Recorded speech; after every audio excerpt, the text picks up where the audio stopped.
Combination sum. Have you ever hit a roadblock in interviews with problems like combination sum? This is one of the most common Pattern Mastery 100 LeetCode questions, frequently popping up in Google, Facebook, and Amazon interviews.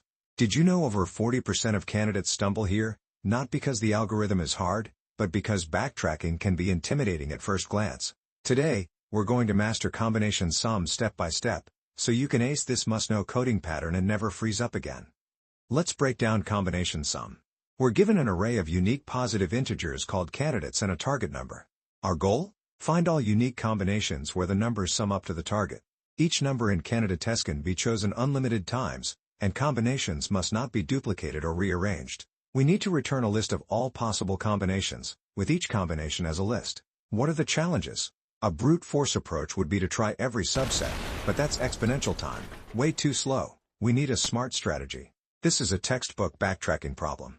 We'll build combinations incrementally, backtracking whenever we overshoot the target. Space complexity can grow quickly with all those combinations, so be mindful of input size. Duplicates are avoided naturally if we always build from the current index forward. Here's our plan. Sort the candidates, optional, but helps with optimization. Use a recursive helper function to build combinations. Track the current combination, sum, and position. If the sum matches the target, save the current combination. If the sum exceeds the target, backtrack. Otherwise, recursively try adding each candidate, starting from current index. This way, we explore all valid paths without repeating or rearranging numbers. Approach: backtracking, O(n) times 2n, time complexity, O(n) times 2n. This line creates a class called solution. It's just the standard Java wrapper where our methods will live. Here's the main method. It takes an array of candidate numbers and a target sum. It returns a list of lists, meaning, a bunch of valid combinations, where each combination is a list of integers. This creates res, the results list. This is where we'll store every valid combination we discover. This line starts the backtracking search. We pass in the candidates, the target, an index 0, a running sum 0, an empty path, the current combination we're building, and the results list. Light pause. This is the start exploring moment. Once backtracking is done, we return res, which now contains all valid combinations. This closes the main method. This defines the helper function backtrack. I tells us which candidate we're currently considering. Sum is the total of numbers in path. Path is the current combination we're building. And res stores the final answers. Think of it like a decision tree explorer. If our running sum exactly matches the target, we found a valid combination. We add a copy of path into res. We copy it because path will keep changing as we backtrack. Then we immediately return, because this branch is complete. Pause. This is a stopping rule. If I reaches the end, there are no more numbers to consider. If sum goes above the target, we already overshot, so continuing would be pointless. Either way, we stop exploring this branch. Now we make a choice. We include the current candidate CI in our combination. This is like saying, let's use this number and see where it leads. Here we recurse after choosing the number. Notice we pass I again, not I plus 1. That's important. It allows us to reuse the same candidate multiple times, like using 2 again and again. We also increase the running sum by CI. Small pause. This is the take it again if needed path. Now we undo the last choice.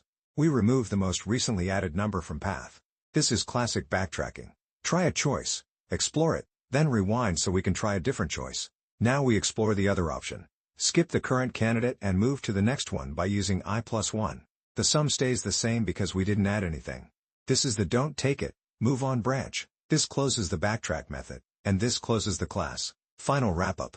And that's how this algorithm works. It first sets up a results list and starts a recursive search. Then it builds combinations by choosing a number, possibly repeatedly, or skipping it, while backtracking to explore every valid path. Efficient, simple, and elegant. Test case check, combination sum using backtracking. Let's test our function using this input. Candidates equals 2, 3, 6, 7, and target equals 7. These numbers represent the values we're allowed to use. Each can be chosen multiple times, and the target is the total sum we want to reach. Here's why the solution works. The backtracking function DFS tries to build combinations step by step. At each step, we can either include the current candidate again, stay at the same index, or skip it and move on to the next candidate. We keep track of the current combination, cur, and its total sum, total. If total becomes exactly equal to target, we record that combination. If total goes over the target, or we run out of candidates, we stop exploring that path. And that's exactly what our program outputs: 2, 2, 3, 7. This confirms that our backtracking logic is correctly exploring all valid paths and collecting every combination that reaches the target. Wrap up. So, our implementation is correct. The algorithm successfully finds all unique combinations that sum to the target using backtracking, efficient, accurate, and reliable. Approach: bottom-up dynamic programming, O(n) times target times C. Time complexity, O(n) times target times C. This line defines a class named solution. It's the container where our method lives. This line defines the method combination sum. It takes an array of candidate numbers and a target total, and it returns a list of combinations, where each combination is a list of integers. This sorts the candidate numbers in ascending order. Sorting makes it easier to build combinations in a consistent order, and helps avoid messy duplicates in how we construct lists. Here we create a dynamic programming array called DP. Each DPT will store all combinations that add up exactly to T. So it's like having a box for every possible total from 0 up to target. This initializes every box in DP as an empty list, so we can safely add combinations later without hitting null errors. This sets the base case. There's exactly one way to make sum 0, by choosing nothing. So we store an empty combination inside DP0. Now we loop through each candidate number C. This means we build combinations by considering candidates one at a time, which helps keep combinations ordered. For the current candidate C, we try to build sums from C up to target. Starting at C makes sense because you can't form sums smaller than C using C. This loop looks at every combination that already forms the sum T, C. If we can make T, C, then we can try to make T by adding C to it. Here we copy the existing combination into a new list. We copy it because we don't want to accidentally modify the original combination stored in DP. Now we add the candidate C to the copied list. This creates a brand new combination that sums to T. This stores the new combination inside DPT, meaning, here is one more way to make total T. This closes the loop that builds new combinations from existing ones. After filling the DP table, DP target contains all valid combinations that add up to the target, so we return it as the final answer. This closes the method. This closes the class. Final wrap-up. And that's how this algorithm works. It first sets up DP buckets for every total from 0 to the target, then builds larger sums by extending smaller valid combinations with each candidate. Efficient, simple, and elegant. Test case check. Combination sum using bottom-up dynamic programming. Let's test our function using this input. Candidates equals 2, 3, 5, and target equals 8. These numbers represent the values we're allowed to pick from. Each candidate can be used multiple times, and the target is the total sum we want our combinations to reach. Here's why the solution works. We build a DP table DP where DPT stores all combinations of candidates that sum up to T. We start with DP0 equals, meaning there's exactly one way to make sum 0, by choosing nothing. For each candidate C, we iterate through all target sums T from C up to 8. For every combination already in DPT-C, we create a new combination by appending C and store it in DPT. And that's exactly what our program outputs: 2, 2, 2, 2, 2, 3, 3, 3, 5. This confirms that our DP table is building combinations correctly and capturing every valid way to reach the target. Wrap up. So, our implementation is correct. The algorithm successfully finds all unique combinations that sum to the target using bottom-up dynamic programming, efficient, accurate, and reliable.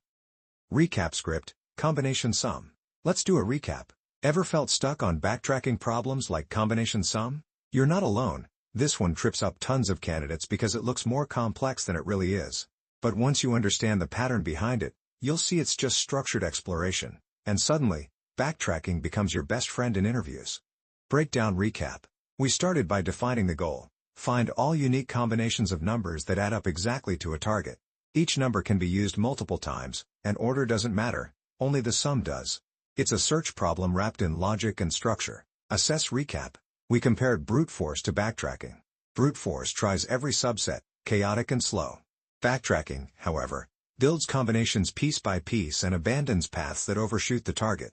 It's efficient because it prunes impossible options early, focusing only on meaningful candidates. Structure recap. The plan was clear. Start from the smallest combination, add numbers one at a time, and backtrack whenever the total exceeds the target. When the total hits the target exactly, record the combination. This recursive structure ensures every valid path is explored, no duplicates, no missed possibilities. Implement recap. We implemented this plan cleanly using recursion and ran it on LeetCode. The code executed smoothly, no errors, and efficiently generated all unique combinations that summed to the target. Check recap. After testing, we confirmed that the solution returned all valid results and passed every LeetCode test case successfully. It performed exactly as expected, even on trickier inputs. Closing insight. The key takeaway? Backtracking is just organized trial and error. Once you master how to control and prune your search space, problems like combination sum, and many others, become clear, logical, and even fun to solve.